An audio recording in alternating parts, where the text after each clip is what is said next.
Welcome back to Savvy Psychologist. I'm Dr. Ellen Hendrickson, and every week I'll help you meet life's challenges with evidence-based research, a sympathetic ear, and zero judgment. It's the eternal question: how to start a conversation in a way that's not creepy. You have such beautiful lips. And overshare, ugh, this thong is way too tight.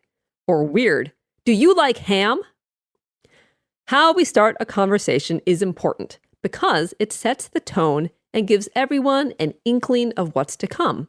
It's like reading the first page of a novel, taking the first bite of a meal, or throwing out the first pitch.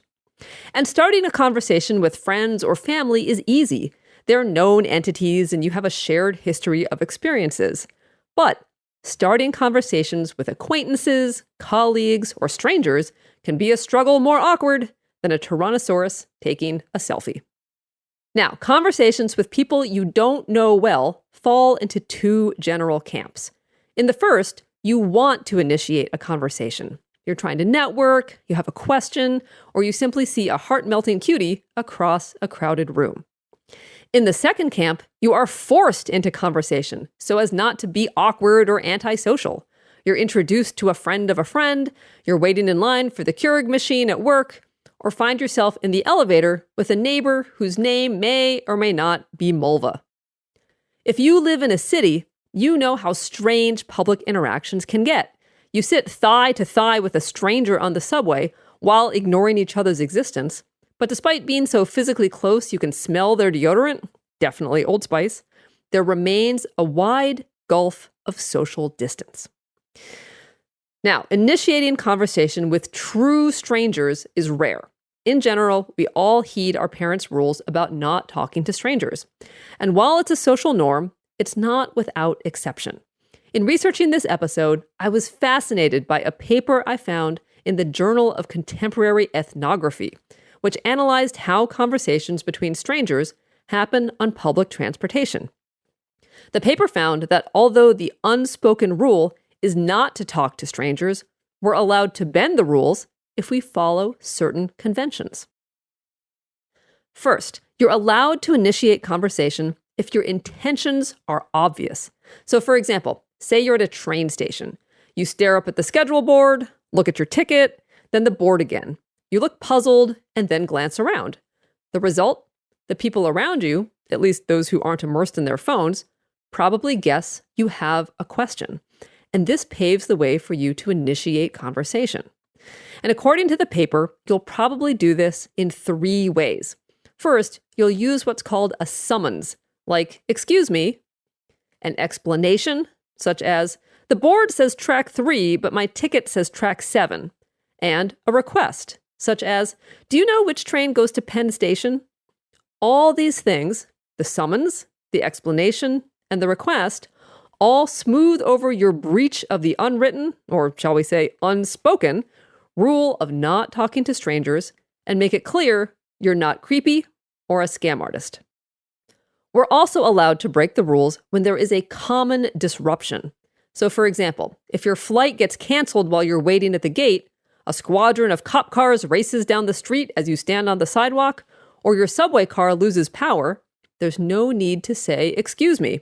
You can just start talking to whoever's around you, or more likely complaining. It's a nod to the fact that we're all in this together. But what if you're not stuck on the tarmac in a snowstorm? What if you just want to talk to the cutie by the chip bowl at the party? Or you and your friend's in-town for the weekend cousin are both waiting for your friend to finish her makeup.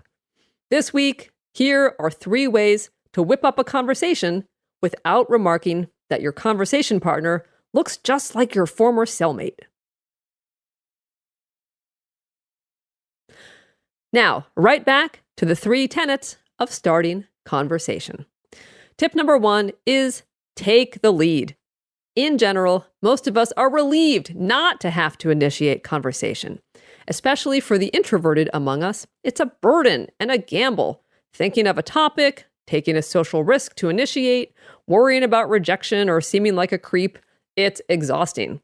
Most people would rather grit their teeth through a silent elevator ride than take a chance. Therefore, when you initiate, The folks who haven't had their coffee yet might not be game, but the majority will be grateful and relieved you got the ball rolling. Tip number 2, break the ice with small talk. I know. This is controversial. Everyone hates small talk. And a lot of how to initiate conversation guides out there say to skip the small talk, to go deeper, to be unique and memorable. But asking, what's your favorite Jolly Rancher flavor? Or if you didn't have to sleep, what would you do with your extra 8 hours? Or worse, tell me about your biggest heartbreak is weird. Why? Because small talk exists for a reason. It's a way to check each other out. It's the conversational equivalent of dogs sniffing each other's butts. Now, small talk is hard because there are constraints. By definition, it has to be about light, impersonal topics like the weather, traffic, the Red Sox, or complimenting someone's shoes. But small talk is an opportunity. In a short conversation, like an elevator ride, use it to convey who you are. Next time you're forced to small talk, do an audit on yourself and watch how you handle it. Is talking about the weather your chance to complain bitterly, or to express wonder at the changing leaves, or joke about getting your money's worth from your antiperspirant? It may be small talk, but it leaves an impression on your conversation partner about who you are and how you interact with the world. Now, in a longer conversation, use small talk as a launch pad into something more substantial. Pivot from talking about the weather into related territory, like your trip to the beach last weekend and the seals you saw offshore, or getting your flu shot and wondering if it will be effective this year, or how you're considering hoarding pumpkin spice latte K-cups in anticipation of the end of Starbucks PSL season. And then finally, tip number 3 is focus on both them and you. Now, this tip is also controversial. The vast majority of how to start a conversation advice instructs you to focus exclusively on the other person. Make it about them, the advice goes. Compliment them, ask them questions about themselves, and then ask more. People love to talk about themselves. They'll be happy to oblige, and they'll leave thinking you're fascinating simply because you were curious about them. All this is true, but we need to balance out the scales. Conversation is reciprocal. Therefore, you don't want to interrogate them as if they're tied to a chair under a bare light bulb and leave them with no sense of who you are, but neither do you want to give them a play-by-play of your week in real time, like, and then I organized my middle desk drawer. Instead, a balance of you and them is ideal. Interestingly, this balance seems to be natural. In the cutest study ever, researchers at the University of Waterloo videotaped snack time conversation in a class of 25 preschoolers to see what topics they raised when initiating conversation. Essentially, it was the small talk of small fries. And the vast majority of conversation initiation referenced people.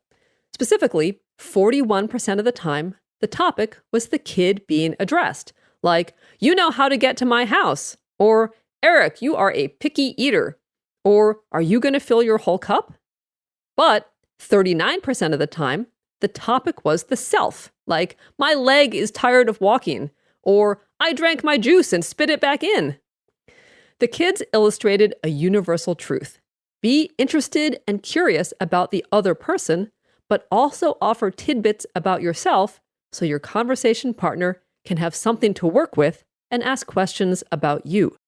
And while you may not want to tell your conversation partner at a cocktail party, I drank my mojito and spit it back in, do give them some information about yourself so they can get some traction. To wrap up, if you struggle with starting conversation, know you're not alone. As I was researching this episode, I came across a book titled The Lost Art of Conversation, and it was from 1910. So bemoaning other humans' inability to speak with each other is at least a century old. Heck, I'm guessing cavemen struggled with how to initiate conversation, and they didn't even have, how about them Red Sox, as a small talk option. Thank you so much for making Savvy Psychologist a part of your life. Boston area listeners, Come on out this weekend for the Sound Education Podcast Conference and Festival.